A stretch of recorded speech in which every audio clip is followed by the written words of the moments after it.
Boker Tov, everybody, or Tzarayim Tov, Erev Tov, wherever you happen to be. It's a pleasure to once again welcome back Rabbi Adam Mintz. And so we went to Yeshiva University together, so we've known each other for many more years than some people have been alive here. And of course, Rabbi Mintz, I think, he'll correct me if wrong, his first rabbinic position was at a summer at Kehilat Sharei Torah in Toronto, where he served as the sort of interim rabbi. He didn't yet have smicha. This was before we had smicha. And he served there. That's the shul, by the way, Rabbi Reuven Tradberg served for many years and now runs the RCA in Israel, just to let you know about that. So we go back many, many years. Rabbi Mintz grew up in Washington, D.C., really, it's a pleasure to welcome back. His last series was on the history of the Eruv, and this series, of course, will be the history of Responsa literature on conversion. Really a fascinating topic, and there have been tremendous, changes, as I imagine we'll hear, on the standards and the approach to conversion. So we look forward to this 5-part series. Rabbi Mintz today serves as he's the founding rabbi of Kilat Re'im Ahovim on the Upper West Side of Manhattan. He teaches in Yeshivat Maharat, and it's always a pleasure to have him. And just before we start, I do want to mention last night, we've made a number of updates to our website in the last week or so. So we'd be interested to hear your feedback. If you've never visited our website, it's a good time to visit. We got thousands of recordings, articles, all kinds of wonderful stuff to keep you busy learning. So do want to mention that. Okay, Vakasha, Rabbi Mintz, let's go on conversion. Thank you, Rabbi Kelvin. A treat always to teach for Torah Motion, and Rabbi Kelvin, of course, proves the fact that all rabbinic careers somehow have to start in Toronto, Canada. So nice to be part of this. So what I want to do this semester is I'd like to look at the history of conversion, specifically the history of conversion in America through Responsa literature. Now, that seems to be a pretty narrow topic. But what we're going to see is that this topic really addresses a very wide range of topics about American Judaism, specifically American Orthodoxy, throughout the 19th and 20th century, and now into the 21st century. Just a word about the history of conversion. We generally think about Ruth, as being the first convert. Whether she was or she wasn't exactly a convert, conversion as we know it, which means non-Jews becoming Jews, is actually something that took off in the time of the Hashmonaim. And the reason for that is that was the first time since the destruction of the Beis Hamikdash that the Jews had autonomy, authority. They controlled Judea. And we know the Jews during that period actually went out, not only and accepted converts, but actually encouraged and maybe even forced entire nations to convert to Judaism. During the Roman period, there also was some conversion, though less so.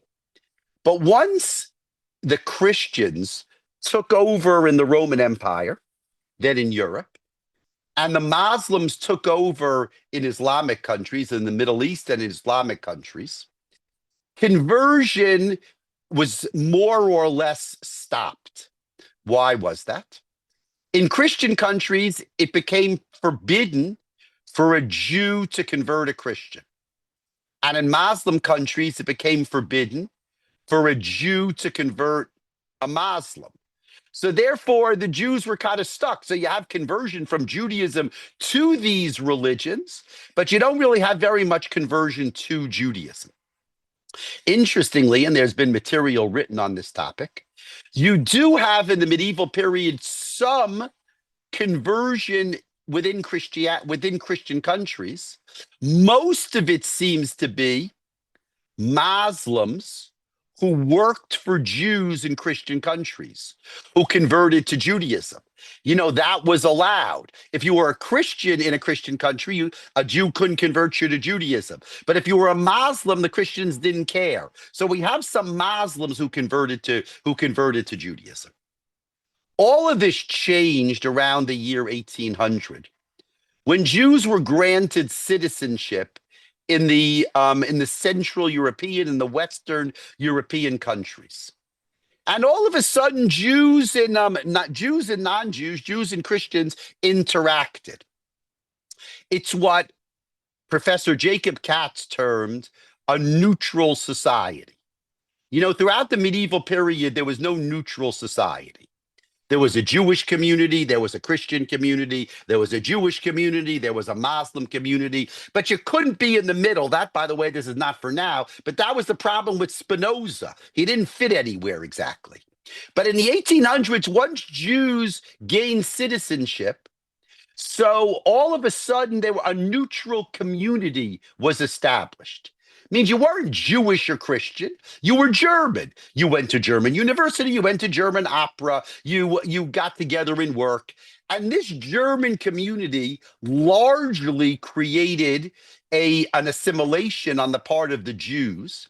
And the conversion rate of Jews to Christianity in Germany during the first half of the middle of the 1800s was significant. But in addition, it raised a lot of different kinds of questions. A Jewish man and a non-Jewish woman, could you give a bar mitzvah to their son? Right? All of these kinds of questions that revolved around conversion. Now, I'm not going to talk about Germany. That's a fascinating topic.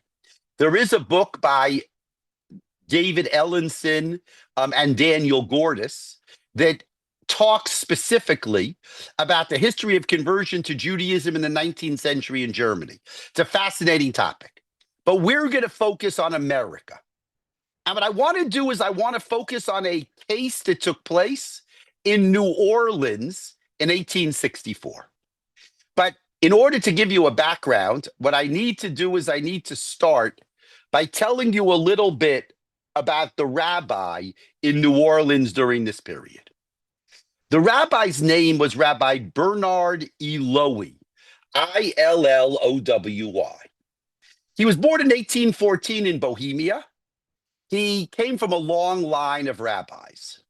He actually had smicha from the Chassam Sofer and a PhD in languages and classics from the University of Budapest. So he started off being very interesting, right? That wasn't a normal rabbinic way. He was a political revolutionary, and in the middle of around the year 1849, in the Central European countries, there was a big fight between the revolutionaries, between the liberals and the conservatives, and he found himself on the wrong side, and therefore he was forced to flee in 1853. He came first to Shaarei Tzedek in New York City. It's interesting, Shaarei Tzedek is still a shul on 93rd Street and Broadway in New York City. He then went to Philly. And he was one of the first, not the first, but one of the first Orthodox rabbis in the United States. Now, for a bunch of reasons, he couldn't get settled in one pulpit. And he had 7 pulpits in 8 years. One of his issues was that he attacked the reform movement. He, for instance, defended the second day of Yontif, even though the reform movement wanted to eliminate the second day of Yontif. He attacked Isaac Mayer Wise, who was really the founder of the American reform movement. So he was very much a player in the American rabbinate, and he was a defender of orthodoxy against the reform movement. In 1856, Rabbi Illowy was invited by a shul called Shaarei Chesed in New Orleans to be the rabbi. For personal reasons that we're not exactly sure what they are, he accepted only in 1861. So in 1861, he moves to New Orleans. He makes a salary of $2,000 a year. Now, you have to know something about the 1860s, the first half of the 1860s in New Orleans. And that is that New Orleans finds itself right in the middle of the Civil War. Actually, the New Orleans was captured by the North in 1862, that was a significant turning point in the war. So New Orleans was a very important city. Rabbi Illowy was very careful. He opposed slavery, but he was very careful in the way he negotiated his position in New Orleans. But that was an important place to be. New Orleans during this period was really, really important. Now, to give you a sense, we don't know exactly how many Jews lived in New Orleans during this period. But nevertheless, I can give you a picture of what New Orleans looked like. The first thing I can tell you is that there was no Reform congregation in New Orleans in the 1860s. That in itself is kind of interesting, right? The Reform movement is beginning in the United States and gaining prominence in the United States. But New Orleans was not a center of the Reform movement. So all Judaism in New Orleans, whatever your practice was, all Judaism was through the Orthodox synagogue.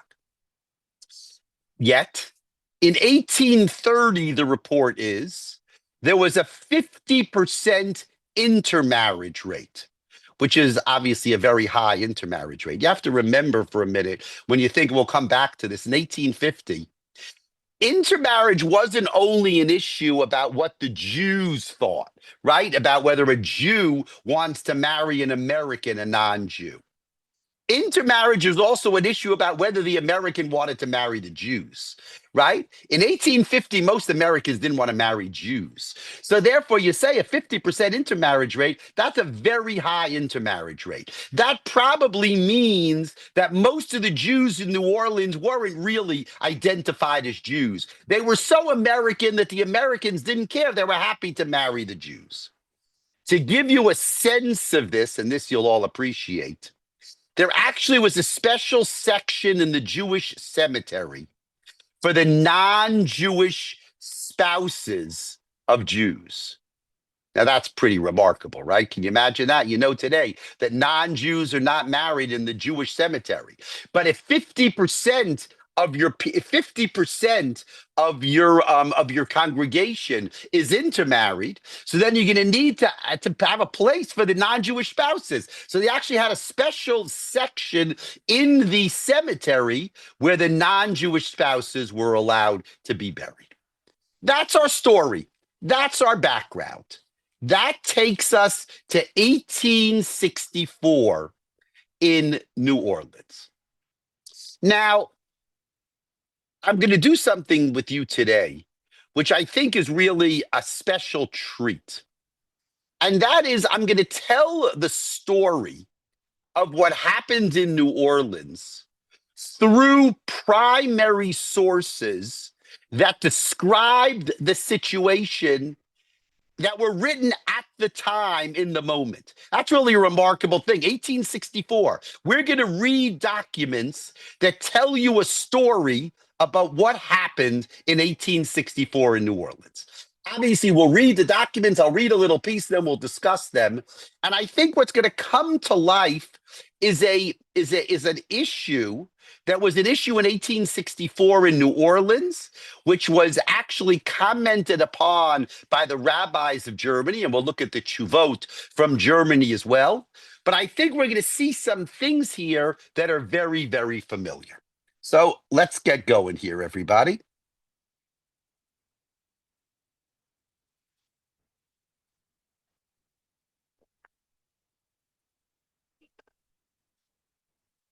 Okay. I'm reading from a book.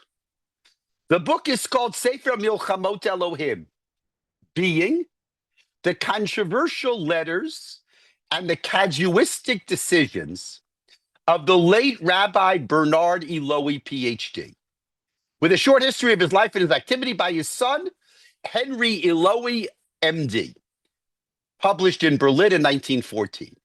Right here, Rabbi Kelman, we can spend the next 45 minutes right here on this title page. First of all, Henry Illowy, his son, was an MD. That's interesting, right? They look, there's a whole description of what he did, but he was an MD. So the rabbi's son became a doctor. No different than today. Sefer Milchamot Elohim, the battles of the Lord. Now it says being. The translation in English is actually not what the Hebrew means.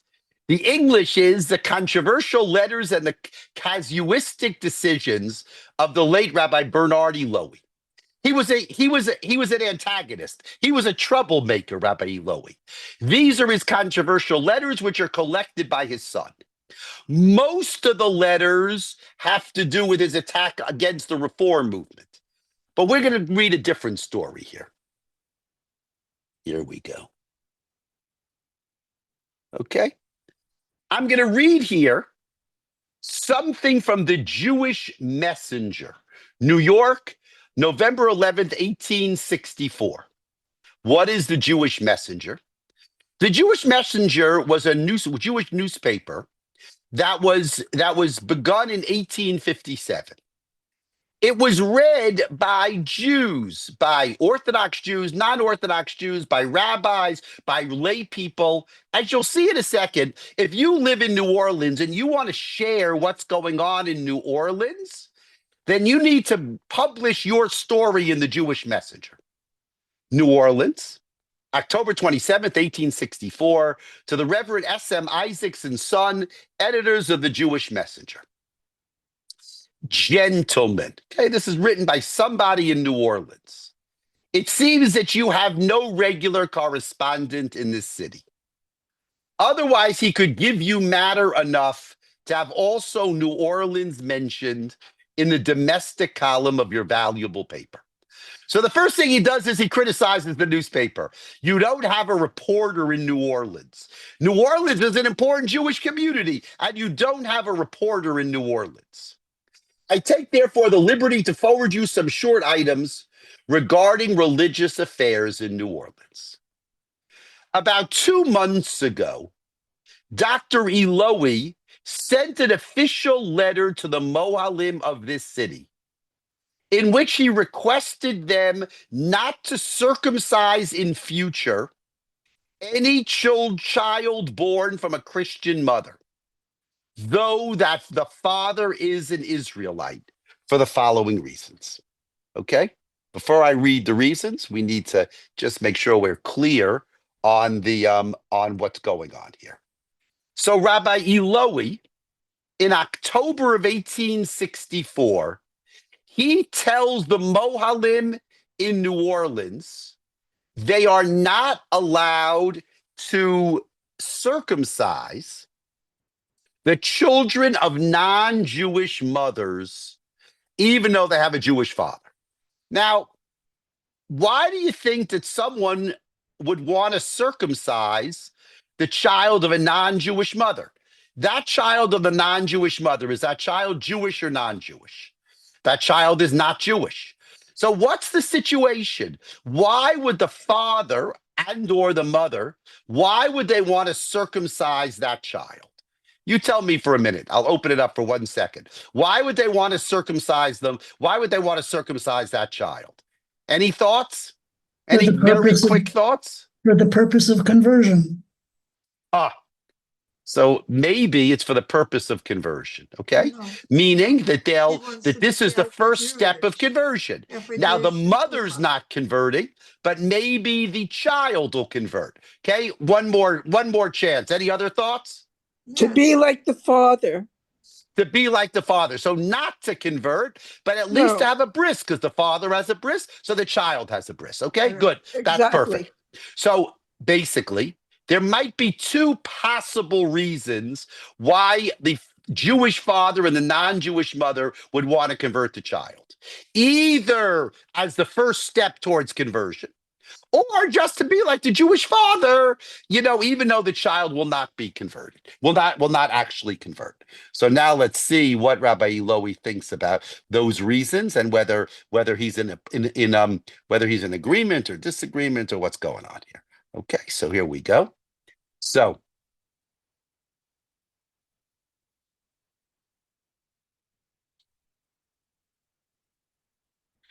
Here we go. First, the first reason that he's against doing this, it is evident that the circumcision is not performed l'shem gerus, but only for the purpose of being entitled to a portion of ground on the Jewish burial place in case of death. And according to the law, the ceremony of circumcision can be performed only l'shem gerus, after which the ceremony of tefillah has to be followed, while amongst all those already circumcised children of Christian mothers, of whom some have already reached the age of 5 and others of 6, there is not one that had tefillah. Though Dr. Illowy explained to some of the parents that their children cannot be regarded by law as Israelites, as long as tefillah is not performed, the father but not the mother would yield to the exigencies of the law. So, the first suggestion you made was that what? The first suggestion was that the reason the parents wanted to convert the child was as a form of conversion. So that's the first thing Rabbi Illowy says. That's not why they're doing it. They're not doing it to convert. How do you know they're not doing it to convert? The reason you know they're not doing it to convert is because there are several children who are 5 and 6 years old and they still haven't converted. So clearly that wasn't why they wanted to convert them. Now someone else said that the reason they wanted to have them circumcised is so they could be like the father. He says it was more practical. They wanted to make sure they could be buried in the Jewish cemetery. Now, I don't know exactly why they would be buried in the Jewish cemetery if they were circumcised, even though they weren't Jewish, but it seems to be that that's what they thought. So his first reason of opposition is that there's no reason to circumcise the child because they're not going to convert the child anyway. Now, deep down, of course, there's a problem. If you're going to circumcise the child and you're not going to then bring him to the mikvah, so it's possible that people might think that the child is Jewish. And that would be problematic, right? So let's see what else we have here.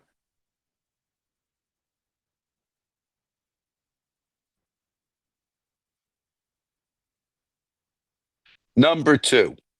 Since the circumcision is not performed l'shem gerus, the moel not only that he acts contrary to the law, but he also transgresses the prohibition losisa by making a bracha levatala. Okay, Ray Silverberg, that's a from reason, right? Means it's a bracha levatala. Means how can you make a bracha? Because let me just explain the halacha. If a moel gives the bris to a non-Jewish child as a means of circumcision, so he makes a bracha to Hashem Elokeinu melech olam, asher kitshanu b'mitzvosav v'tzivanu lamules hagerim. That's a special bracha. But since this kid is not going to convert, so he's making a bracha levatala. We'll leave aside that question. Number 3, third. Suppose everything would be done according to the law, both tefillah and milah. What, however, has Judaism to hope of a child educated by a Christian mother and an irreligious father? Have we not enough banim mashchisim of our own? Banim mashchisim means, wayward children who would not know that they are Jews were they not circumcised. Why shall we, under the cover of religion, increase their number? Now, number 3 is actually remarkable. Absolutely remarkable, number 3. Number 3 says, number 1 said they're not going to convert anyway. Nobody goes to the mikvah. Number 3 says, even if they convert, we don't want them. Why don't we want them? Because what good are kids who have non-Jewish mothers and Jewish fathers? They're not any good for us. We don't need them. So therefore, why bother converting them? Now listen, everybody, that's a very different argument than number 1. Number 1 says they're not going to convert.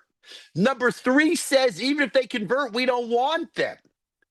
Now that's also fascinating.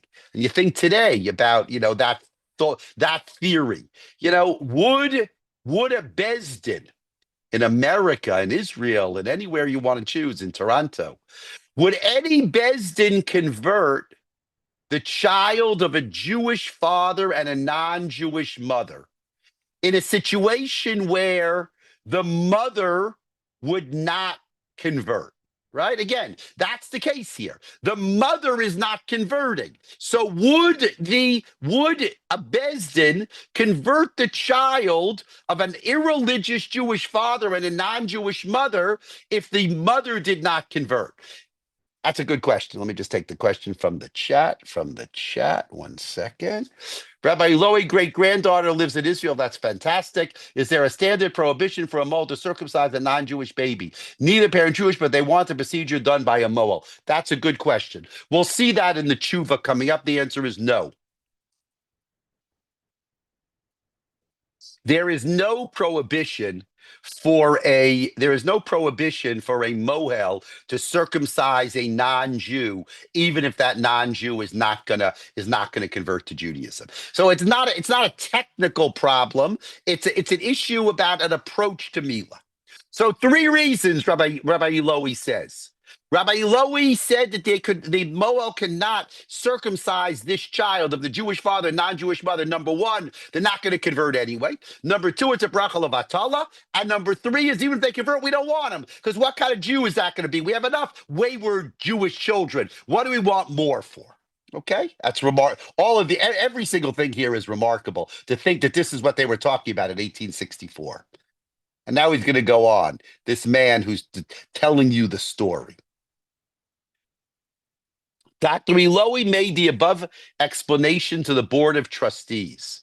Also great, right? Okay. There was a board meeting who assisted him, and 2 of the other Moelim, who are members of the congregation, were notified that it is the desire of the board that they should act according to the decision of the rabbi, to which they agreed. So 2 Moelim agreed with the rabbi. They weren't going to give a bris to these kids anymore. But now, as always, there's another Moel. But the 3rd Moel wrote 2 weeks after I had received Dr. Illowy's letter, a very insulting answer in which he declared that he has done so before and will continue so to circumcise all children born of Christian mothers.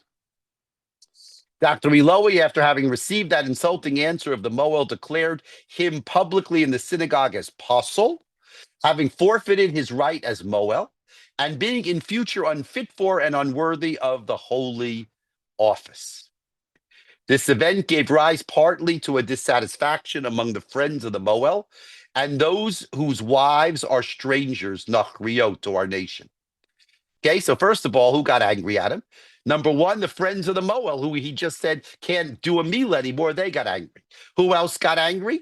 The members of the shul whose wives are non-Jews, they also got angry. And partly to a dispute among impartial individuals about the correctness of Dr. Illowy's decision. So basically, there's a fight in the shul. There's a split in the shul about whether Rabbi Illowy is right or wrong. Permit me, therefore, gentlemen, says this man, to lay before you and your learned readers 3 questions. 3 questions, okay? Number 1,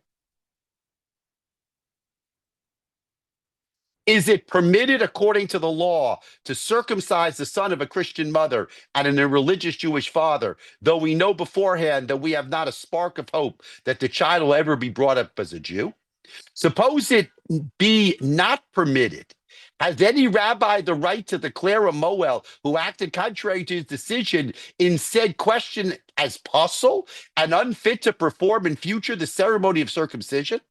And 3rd, suppose the rabbi had such a right to declare a Moel as pasul. Is then the psul resting upon the Mohel, or is it likewise sinful in every individual who will allow such a Moel to circumcise his child? So basically, he asks 3 questions. Okay, that one of those questions is the question somebody asked in the chat. Number 1 is there a prohibition against doing such a milah, right, of a Jewish father and non-Jewish mother? Is there such a prohibition? And if there is a prohibition, does the rabbi have the right to say that such a mohel is possible in other cases, right? You understand, of course, that this is taking away the mohel's livelihood, right? This is what the mohel did. So are you allowed to do that? And number three is, so say the rabbi says you can't do it, and the mohel does it anyway. Is it prohibited from the community from using this mohel? That's what this man tries to ask, okay? That's what this man tries to ask. Let's see what he says. Let's see what he says.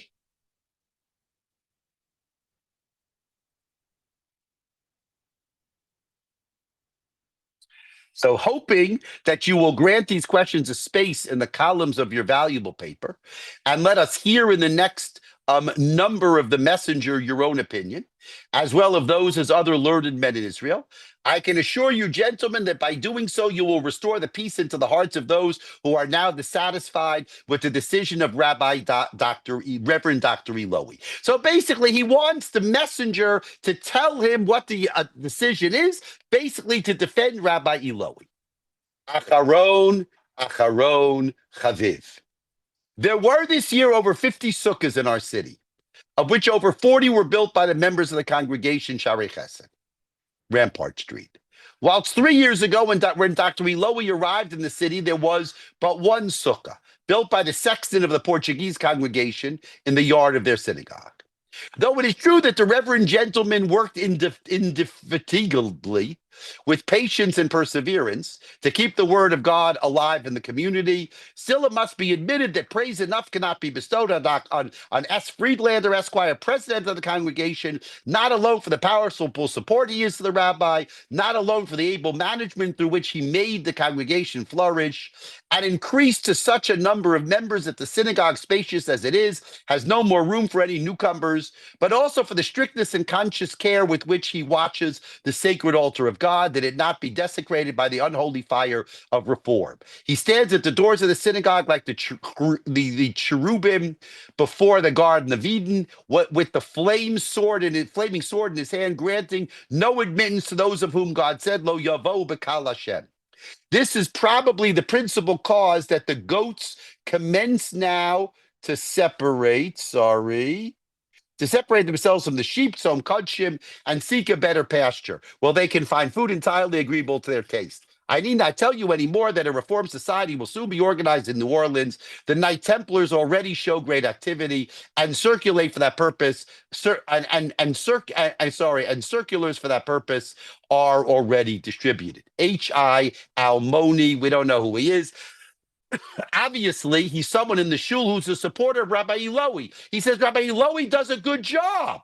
And Rabbi Illowy built 50 sukkahs in New Orleans since he came. That's an amazing thing. And even though the president gets some credit, but it's because of the rabbi. They have so many sukkahs. So he's a good rabbi. And not only that, he says this rabbi is preventing a reformed society. There's no reform in New Orleans. So now the messenger answers. Number one, we readily endorse the decision of Dr. Illowy respecting the admission of the sons of a non-Israelitish woman into the covenant of Abraham. Okay? So we readily endorse a decision respecting the admission of the sons of a non-Israelite woman into the covenant of Abraham. That's a funny thing. It's hard to know exactly what that means. Does that mean that the Moel's not allowed to do the bris? Does it mean that you're allowed to have conversion? It's not entirely clear. Let's say that they respect him, that the Moel shouldn't do it. 2 and 3. The authority of the rabbi in this country being unfortunately limited by his moral influence, Dr. Illowy had no power to enforce his decision by preventing a Moel from acting as such. If the Israelites of any city are willing to have the function of Moel exercised by a man pronounced unfit for good and sufficient reasons, it is a fact, however painful and deplorable, that there exists no acknowledged authority to restrain their liberty of actions. Outside of his own synagogue, a chazan or rabbi in America is invested with no power whatsoever beyond expounding the law. Editors. So that is also amazing. Again, what is the answer? So here you go. This guy writes a letter to the messenger, 1864. He writes a letter to the messenger. He says, this is what happened. We have a crisis in our shul. Can you imagine if that's the way, Rabbi Kelman, that they resolve crises in shuls? There's a crisis in the shul in New Orleans. Nobody knows about it. I'm going to write to the Jewish newspaper. I don't even know what the Jewish newspaper is anymore. Right? In the old days, it would be the Jewish Week, right? You'd write to the Jewish Week, the Jewish Observer. So I want to tell you what's going on in New Orleans. There's no internet, there's no email. So I'm going to tell you there's no social media. I'm going to tell you what's going on in New Orleans. There's a fight. Rabbi Illowy will not allow the bris of a child of a Jewish man and non-Jewish woman. And not only that, but he says a mohel can't be a mohel anymore. And nobody's allowed to use him as a mohel.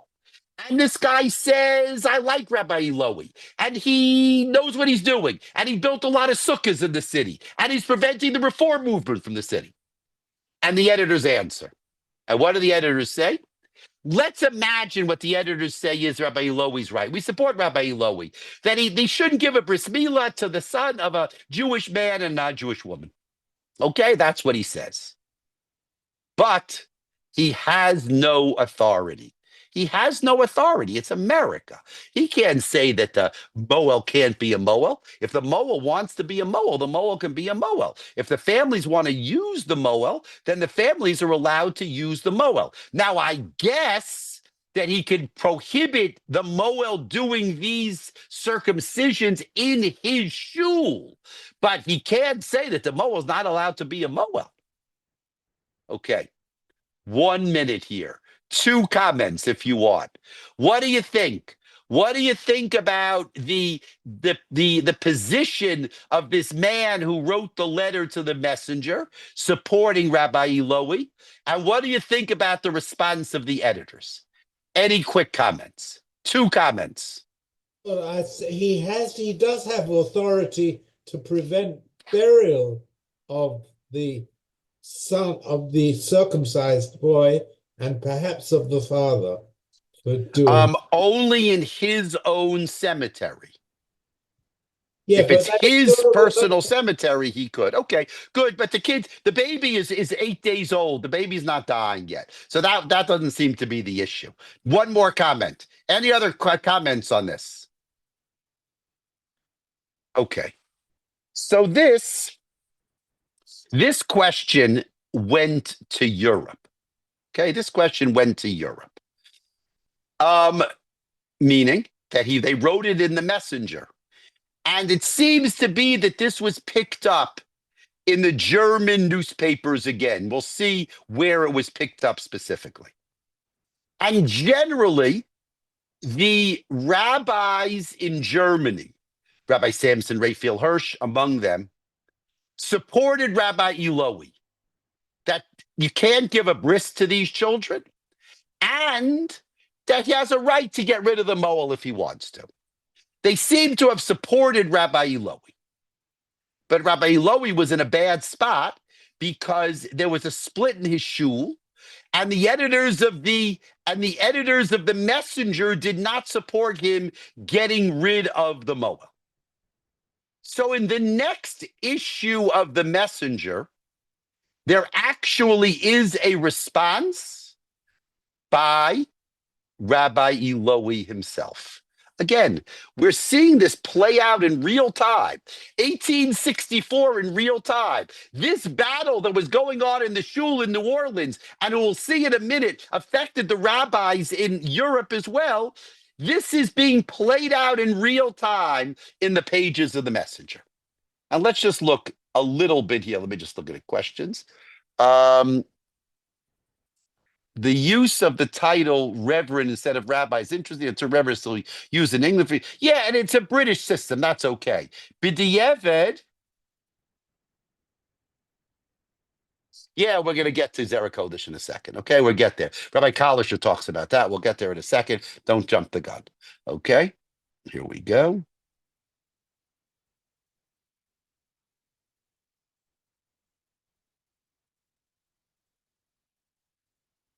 So here we go. There's a long answer here from Dr. Lehman in Mintz. It's in German, so we'll allow Rabbi Kelman to read that for you some other time.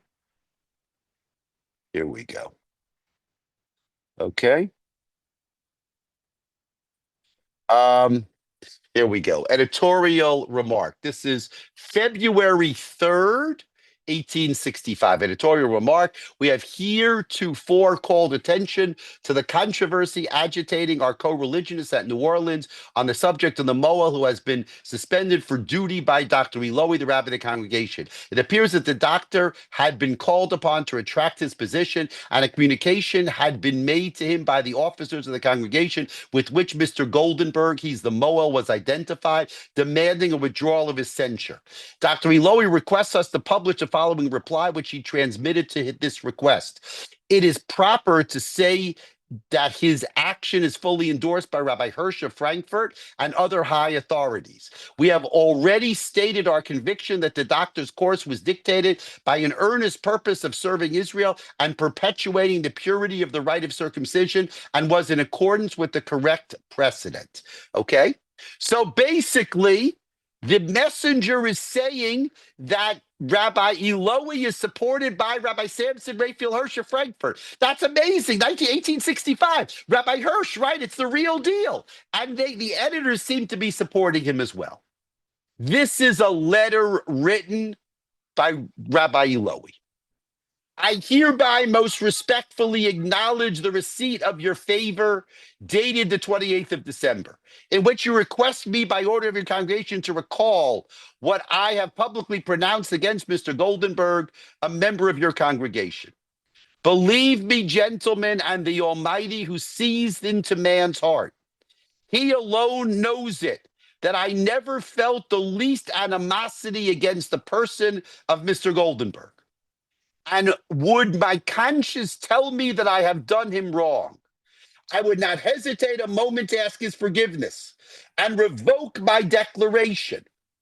But since I am perfectly convinced that I have acted fully in accordance with our sacred code, I regret my not being able to comply with your desire. I am not going to take back my psak. I further beg leave, gentlemen, to state before you the case in its true shape, that you may be better able to judge whether what I have done was in consistency with duty, law, and justice or not. It is very true, as everyone who is but slightly acquainted with the Hebrew language without being a theological scholar can read in Hilchos Gerim, that the male child of a non-Israelite mother can be admitted into Judaism and brought into the covenant of Abraham. And there is no need to hear first the opinion of European rabbis about it. Every layman will know how to decide this question. It is, however, not to be overlooked that the admission of a child into Judaism is subject, like that of an adult, to the condition that the Beis Din must first be at least apparently convinced that there is no other motive that impels the proselyte to embrace Judaism than true and sincere conversion. So you can convert, but you can't have an ulterior motive. I have further to remark that though the law permits the proper authority to admit a non-Israelite into Judaism, it is still not more than a permission granted by the law. By no means, however, can it be regarded as a mitzvah, a religious duty enjoined upon us, because experience has shown that in all ages, proselytes have done Judaism more harm than good. As Rabbi Chelbo says, Kashim Gerim li Yisrael kesapachas. Proselytes are as hurtful to Judaism as leprosy is to the body. Now, it goes on, but we don't need to read anymore. What do we see here? What we see here is a very interesting thing. Here, Rabbi Illowy has his back against the wall. Okay, this is great shul politics. How often do you get to see shul politics from 1864, 1865? Rabbi Illowy is in trouble. Rabbi Samson Raphael Hirsch says he was right. You shouldn't do the bris. Maybe you should even fire the Moel. The editors of the Messenger support Rabbi Illowy. But he's in trouble in shul. The Moel obviously has his supporters. And Rabbi Illowy is being pushed to retract his decree. So what does Rabbi Illowy say? he takes an interesting approach to this. His approach is to say, you know what? Let's say you're all right. Let's say that basically the Moel's allowed to do the bris. Why is the Moel allowed to do the bris? Because the bris is the first step in conversion, right? And therefore he's allowed to do it. It's the first step in conversion. Let's say you're all right. Rabbi Illowy thought that nobody's going to convert, but let's imagine that you're right. He says, we don't really want converts. Kashim gerim li Yisrael kesapachas. Converts are problematic to the Jews like a scab. It's a question exactly what that means. But the way he's using it, it means that Jews are no good. Right? Converts are no good. Converts are a problem. Converts, let's say, will go back to their old ways somehow. Or Jews maybe will learn bad practices from the converts. We don't want converts. So Rabbi Illowy, with his back against the wall, probably argues something, for sure it's something that's not the issue here. And maybe it's something that he doesn't even believe. You see, the reason he doesn't allow the bris here is because he doesn't want these children to be in this middle state where they're circumcised but not Jewish, lest people will think that they're really Jewish, right? Less people will think that they're really Jewish, and that'll be problematic. And since nobody has converted yet from this group, he doesn't believe they'll convert. So they'll be in this interim stage, and that'll be bad. That'll be kind of ambiguous, or that'll be misleading going forward. But he doesn't say that directly.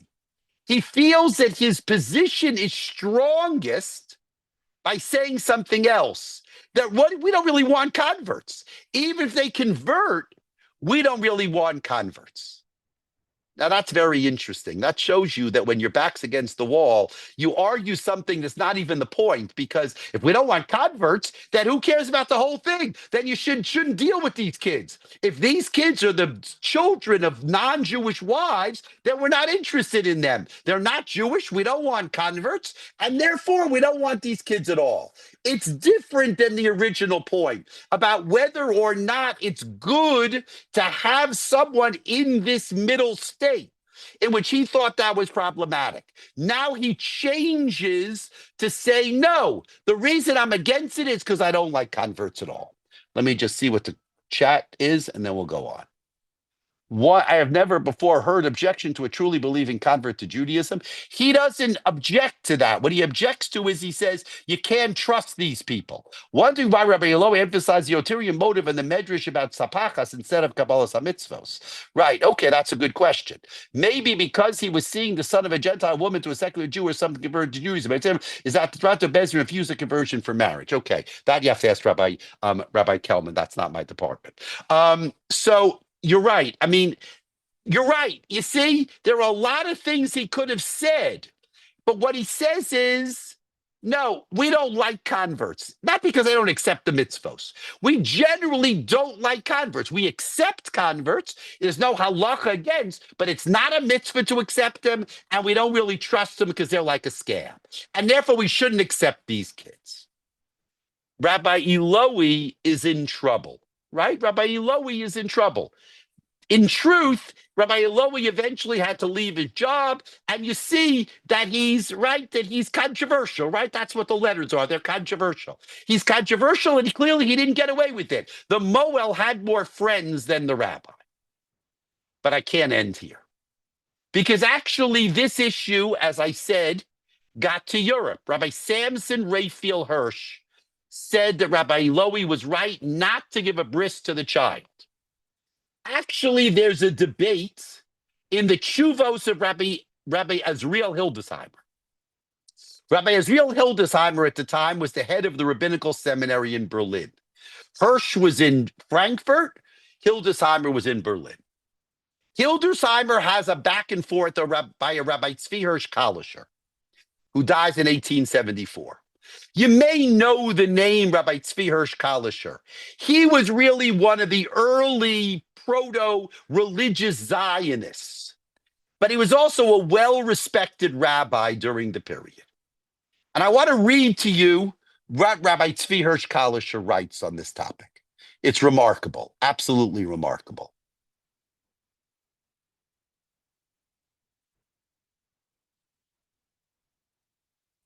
This is in the Chuvos of Rabbi Hildesheimer. This is the words of Rabbi Kalischer. Hein karati ba'aleh Israelite. Okay, I read in the newspaper Israelite, which was the newspaper that the German Jewish newspaper, number 52, right? And 52, whatever. Gimel Shelot Asher Hutzku B'Bikurei Tim Shel America. Says 3 questions that were raised in America. Lasher Karabe Orleans. He didn't even know you called it New Orleans. You just called it Orleans. Banashim Asher Chatulan Afshotam Likasherim Nashim Nachriot Veholidu Banim. Jewish men who sinned by marrying non-Jewish women. They had children. V'afal pi shechatu lev Yisrael hika shoresh belibam lamu lahem kol zachar. But even though they sinned, but the Jewishness, the spark of Judaism, led them to want to circumcise their children. And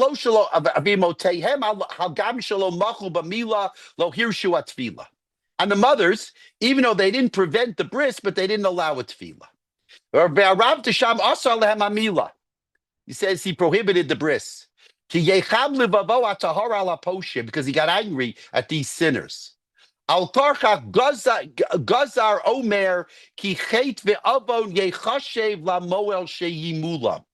not only that, but it's a sin for the moel to circumcise them. And he thought the pasal is hamoel ha'over al zeh, sorry, ula'avahu yimatzei avod. He says the moel was sinning and the father was sinning. B'nei America gimel sheilot, and they asked the 3 questions. Im yesh avon lefi adat lamul banim kaila. Can you not circumcise such children? Im yesh larav lipsol hamoel shana tafkido. Can you throw out the moel? Im liYisrael akar ashiitem beno lamoel de avon yichashiv lo. If another Jew has him circumcise his child, is that a sin? And he has a tshuva, a long tshuva. The first tshuva answers a question that one of you asked before, and that is there a prohibition against a moel circumcising a non-Jew? And he says no. But I want to read the next page. He says like this, the bottom on the right column. V'ata, I'll read this slowly. Im ba'akum hadin kain, shein bazeh avon. That if it's true that circumcising a total non-Jew is not a sin, rak mitzvah, kol shekain b'yeled, asher aviv Yisrael v'imo hanachris, lo timache mehamilo. Says for sure, a child whose father is Jewish and mother is not Jewish, you should not prevent the bris. Shemitzuvim anu liftoach lo petach tikva lamulo ka'et al dat aviv. Because we have a mitzvah to open up an opening of hope based on what the father wants to do now. Ukeshe yigdal yuchal maher lasot kirtzon aviv litbo latzmo kedatu chedid. V'imein malin oto dochin oto biyadayim miadat Yisrael. V'lo kakatuv v'al yidach mimenu nidach. He says you have to give him a chance. If he has a bris, maybe he'll go to the mikveh later. If he doesn't have a bris, there's no way he'll have a bris later, right? Even today, men don't want to have a bris when they're adults. For that, in 1865, you could be sure. The ode, and one little more thing. Yesh la'orer shetfila kazu asher aviv Yisrael yoter mechuyavin lahachin lo derech habechira. He says, and if your father is Jewish, there really is more of a reason to give him this choice. Me'asher ya'aseh lahanolad minachri. more so than in the case if the father's not Jewish. Ki hagam shemidina havlad kimota linyan yichus. Even though the halacha is that the child is like harsh, he's not Jewish. Al kol zeh matzinu ki zera hakodesh yikareh. Nevertheless, if your father is Jewish, you have a different status. Your status is that you're called something Zera Yisrael. And for Zera Yisrael, we need to bend over backwards to give them a chance to convert. Wow. That tshuva is a wow. Rabbi Tzvi Hirsch Kalischer in 1865 says, the son of a Jewish father and a non-Jewish mother, you need, not only you allowed, you need to circumcise that child.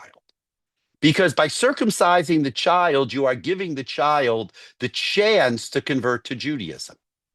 If you don't circumcise the child, he'll never convert to Judaism.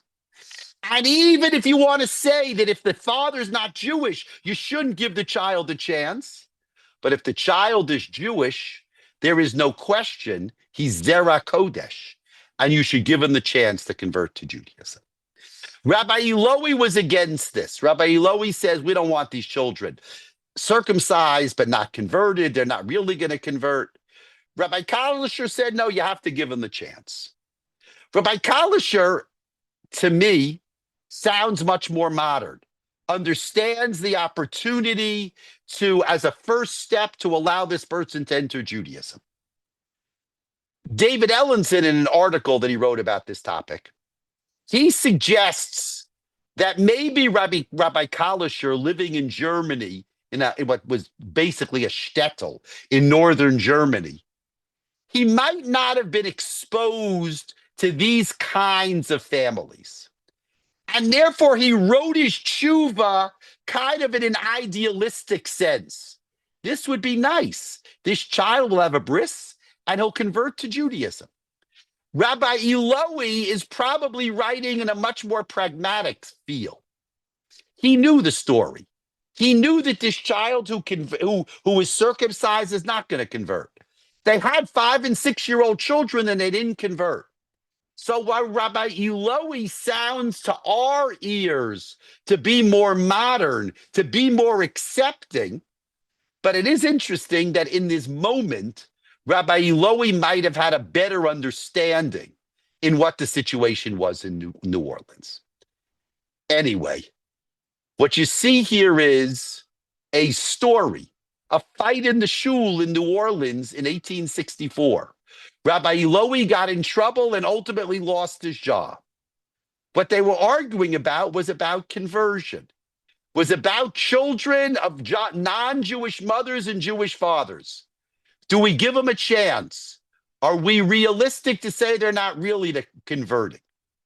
And what's remarkable, of course, is that many of these same questions are questions that we address in the 21st century today. Thank you, everybody. I look forward to continuing. And what we're going to do over the course of this semester is we're going to kind of trace different examples of tshuvot which deal with different issues regarding conversion. Let me just take 1 second to answer this. Is Kalischer correct in calling the bris of a Christian mother's son a mitzvah? He thinks it's a mitzvah because it's the first step of conversion. By the way, the editor of Der Israelite, a German Jewish newspaper with Dr. Marcus Lehman, author of many books, right? Correct. He was the son-in-law of Rabbi Samson Bader, well-known Moel. That's interesting. Okay, that's interesting. He was connected to bris. Okay, go. Okay, great. Looking forward to seeing everybody next week. Thank you so much, Rabbi Kelvin. Be well. Thank you, Rabbi. Thank you, Yesher Koach. Okay. All right. This is, of course, the problem with the Russians. I don't know if you'll get there, but there's areas. And the question really: should we have much more lenient standards of conversion? That's what you didn't really address that even the standards for conversion should be much lower for Zera Yisrael. That's a lot of halachic. Obviously, whatever. Yes, correct. And that's remarkable that in 1865 he was already sensitive to that category. Right, right. And by the way, for people, I know for people who don't know, Ratzius Kalensher was a top student of Rabbi Kiva Eger. He wasn't some fly-by-night rabbi writing a tshuva. This is like, I mean, all the rabbi, I think he's more well-known halachically than Rabbi Illowy. I mean, in terms of No, his, for sure he is. And the fact that he's going back and forth, Rabbi Hildesheimer, shows that he was respected in the German Orthodox world. Okay. Absolutely right. Thank you Thank so you, much. Rabbi Mintz. Be well, everybody. Okay.